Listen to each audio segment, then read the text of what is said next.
Hey folks, Kingsley3121 in the house. Today we are on another wild ride through DaVinci Resolve Fusion Expressions. Imagine my masterpiece, a stick figure that might just redefine your standard for stick figure greatness. Disclaimer, I'm not responsible for any art competition this might win. But hey, who cares? We are here for the mind-blowing animation we are going to cook up. So buckle up and get ready for Fusion Expression Extravaganza. Stick around, pun intended, for the fun ahead. So guys, let's head to the computer and explain my stick figure just a little bit more.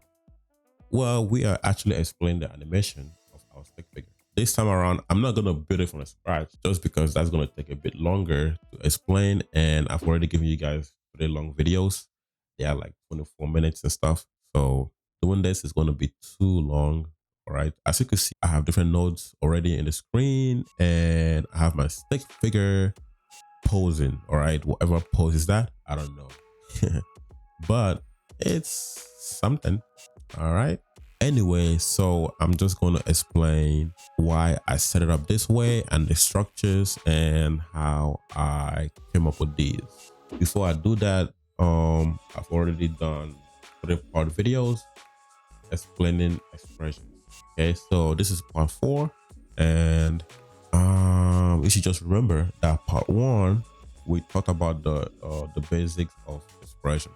Okay, and also we connected different nodes and different parameters, okay, in the first video.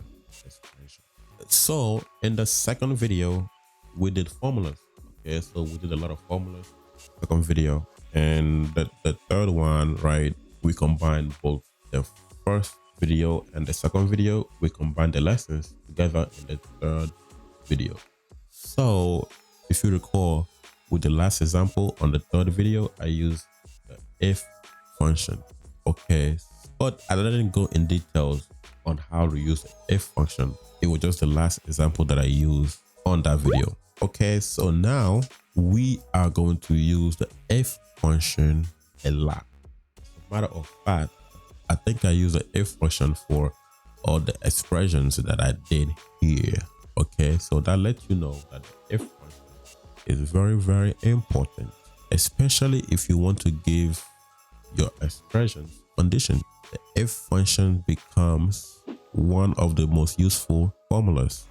But before we get into those expressions, I'm going to explain the structure that I have right here on the screen. So if you look at the screen, you could see my stick figure and you could see different nodes already used. So I'm going to start with the body. All right.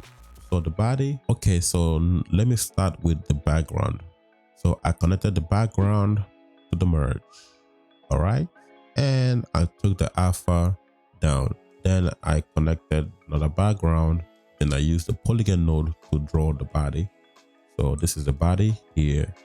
If I change the color of the background, then you are going to see the body that I used. So this is the body. As you can see, the color is different. That's the body.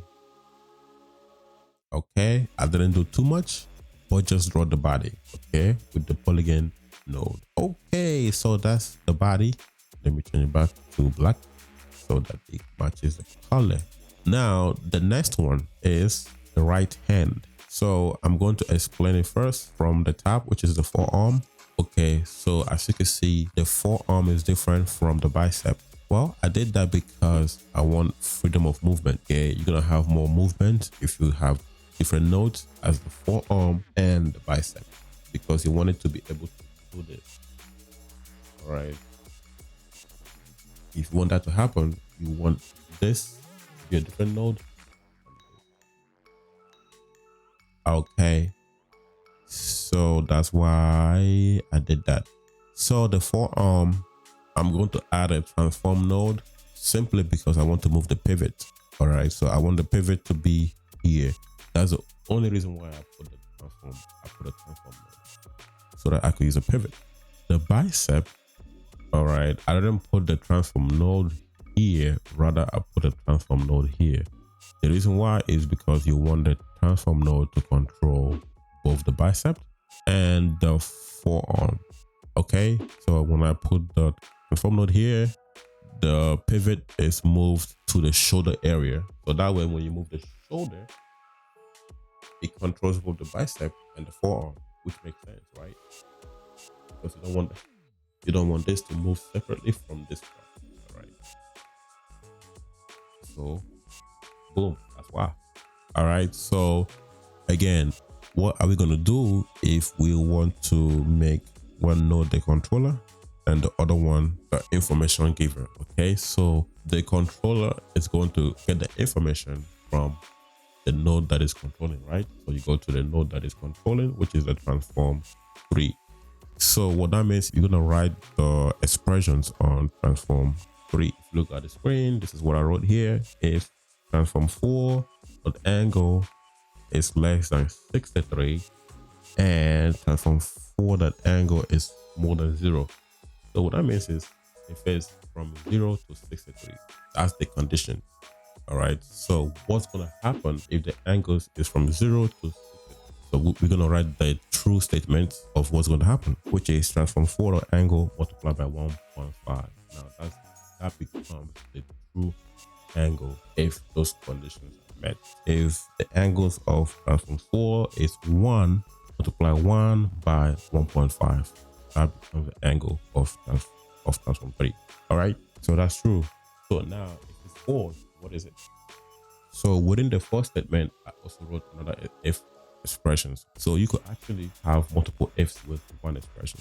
So that becomes if transform 4 angle is less than minus 6 to 5, then 27 is true. If not, 30 is true. Okay, so it's basically just instructing transform 4 on what to do, basically. All right, so this is the right hand. Okay, so what I could do now is I'm going to select the whole hand and I'm going to command G to group them. Okay, let's select this. Command G or Control G. Okay, and let's rename this to right hand. Right hand. I'm going to name that whole sequence right hand. So let's move on to the next one. Okay, I'm going to ungroup them again just because I'm going to do something else. All right, so let's go to the next one. Okay, so the next one is transform 6. So it's the same principle. We are going to write the expressions for transform 6 to let control 5 control transform 6. So we are going to write the informations on transform 6. Okay, so what I got here, what I could come up here is if transform 5 dot angle is less than 10 and if transform 5 dot angle is more than negative 90. So it basically means if the angle is from minus 90 to 10, that's basically what that means. So if those condition is met, then transform 5 dot angle multiplied by 5 becomes a true value. All right, so if the numbers are outside of the first condition, now I'm going to give a second condition if it's outside of those angles that I've already given from the first condition. All right, so now I'll give a different condition that's going to work outside of the first condition.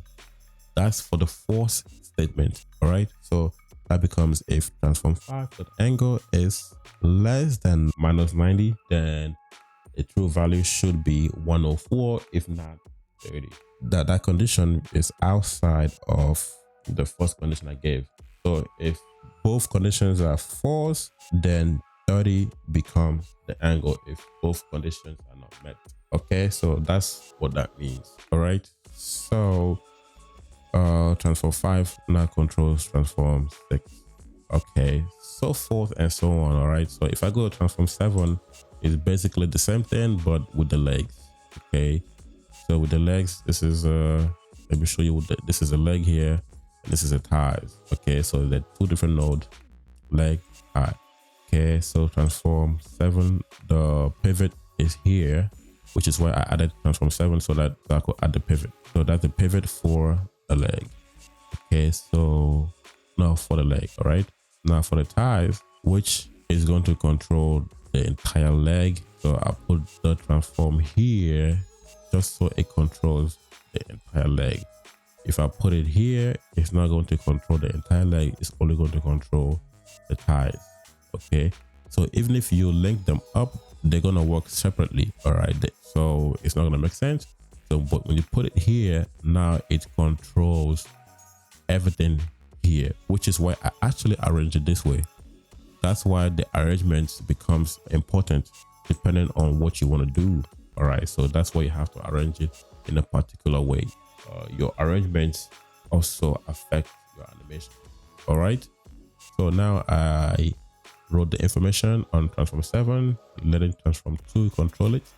So the information I wrote on transform 7 again is similar things. Okay, depending on what you want your angles to be, that's how you're going to write your expressions. So here it was if transform 2.angle is less than 0, then the true statement, I also write another condition for my true statement. All right, then my true statement is if transform 2.angle is less than 0. Okay, another one is if transform 2.angle is less than 25. If it's less than 25, then you give a true statement. If not, you give a false statement. Okay, if less than 0, and if it's less than 25, transform 2.angle multiplied by 1.5 becomes true. All right. If it's not less than 25, then the angle becomes 7.5. But if it's more than 0, the angle becomes 0. Then and transform 8. Well, as you can see, when I move here, that is not actually this leg is not actually moving. So the next thing we did, as you can see, when I go to transform 10 controls everything. So let's open this back up, the right leg. So let me also group these so it becomes easy. Command G, rename this. Left hand, Command G, rename, left leg, Command G, and right leg. Okay, so this way your work becomes less clustered. Okay, so this is how you could make your work less clustered and also arrange your work. Let me open them all so that they all are going to be separated. Okay, so right hand, this is all right hand, this is all left hand, this is all left leg, this is all right leg. Okay, so how did I get transform 10, which is different from everybody, and actually it's not even connected to the workflow. Okay, so what I did is now, so keep in mind that transform 4, transform 5, transform 2, and transform 9 now becomes the controller of the partner, which is the other transform node. Okay, so those transform nodes controls their partner, okay, which is transform 3, transform 6 in this case, transform 7 in this case, and transform 8 in this case. Now what I did is to make transform 10 becomes the controller of transform 4, transform 5, transform 2, transform 9. Now transform 10 controls 1, 2, 3, 4, and those 4 controllers controls 9, 7, 6, 3 relatively. Okay, how did I get to do that? Okay, by writing again expression on transform 4. Okay, as you can see now, I wrote transform 10 in here so that transform 10 controls transform 4. So if you look down here, you could see the formula that I wrote in transform 4. All right, which is if transform 10 dot angle is more than 0, then transform 10 dot angle multiplied by 1.5 is true. If not, then I wrote another if expression for the fourth statement. Okay, so if the first condition is not met, okay, now I give another condition on the fourth statement, which is if it's more than 54, then 54 should be true. Then if not, transform 10 dot angle is true. Now that formula is okay though. Okay, that's not the best formula I've come up with, Okay, but it gets the job done. Let's go to transform 5. So transform 5, again, I put if transform 10 dot angle is more than 0, then transform 10 dot angle multiplied by 1.5 is true. If transform 10 dot angle is less than 80, then 80 is true. That's what I came up with. But these two, to me, is not the best expression that I came up with, but it still worked. That's not the best way to arrange those numbers together. Now you get the idea though. The idea is now you're giving conditions 2, transform 5, transform 4, and transform 2. That's how transform 10 is given instructions to transform 4, transform 5, transform 2, and transform 9. And then they give instructions to the partners, which is transform 3, transform 6, transform 7, and transform 8. It's like work, right? You have the boss, then you have the boss underneath them, then you have the supervisors, then you have the workers. The same thing here. It's the same logic. Okay, so this is how we get to have the main boss, which is transform 10, controlling every movement. Okay, every movement now. Okay, so now if you like, you could animate this angle now to make it do several things based on the animation that we already did. Okay, you can make it just do this up and down by using sine.